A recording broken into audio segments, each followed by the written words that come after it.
Korrupsiya Azərbaycanda kök salıb. Buna etiraz edən hər kəs həbs edilərək işgəncələrə məruz qalır. Bu reallıqdır və bu cür vəziyyətlə üzləşənlərdən biri Mehman Hüseynovdur. İndi ona qarşı əvvəlki ittihamlarla yanaşı 7 yeni ittiham irəli sürülüb.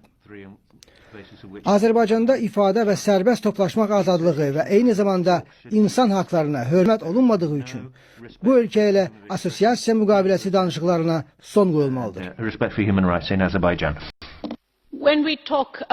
Biz davranışlarımızın kökündə insan haqları və qanunun aliliyinin dayandığını və Azərbaycanla olan münasibətlərimizi qeyd edərkən, bunun sadəcə ritorika olmadığını qeyd etmək istərdim.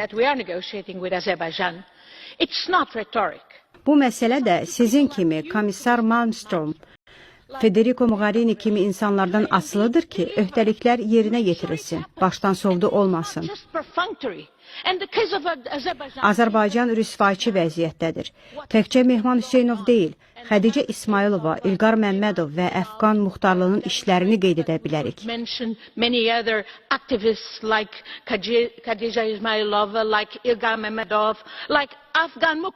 Əfqan Muxtarlı Gürcüstanda oğurlanaraq Azərbaycana gətirilib, həbs edilərək işgəncə edilməsi üçün.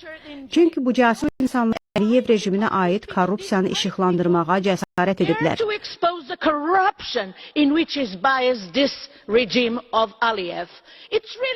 Məyus edici haldır ki, bütün prinsiplərə baxmayaraq, danışıqlara baxmayaraq, onlar təkliflərin əksini edirlər.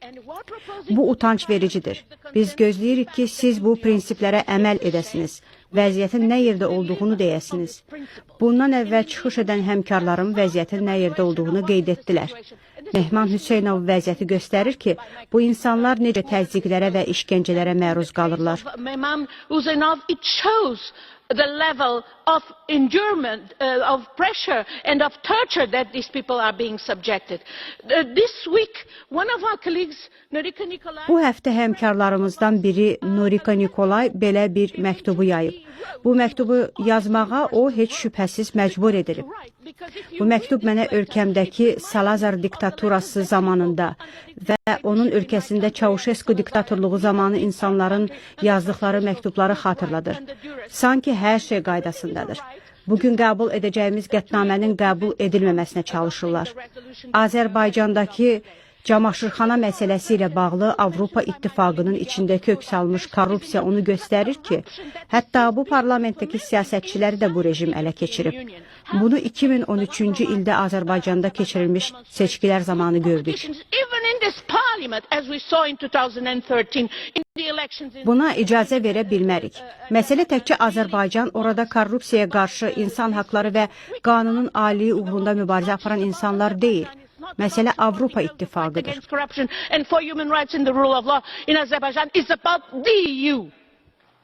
Görünür, Prezident Əliyevin oponentlərinə qarşı müharibəsinin hüdudu yoxdur.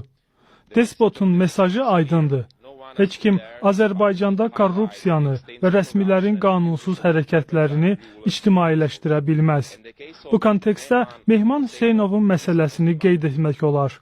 Müstəqil jurnalist və blogçuların rüşvətə və şantaja boyun əymədikləri halda həbs edildiyi ölkədən nə gözləmək olar? Mehman Hüseynov və digər 10 jurnalistin şərtsiz azadlığa buraxılması üçün Avropa Komissiyasını Azərbaycan hökumətinə qarşı təzyiqlər göstərməyə çağırıram. Bunu edə bilməsək, öz dəyər və prinsiplərimizi bir daha güzəştə getmiş olacağıq.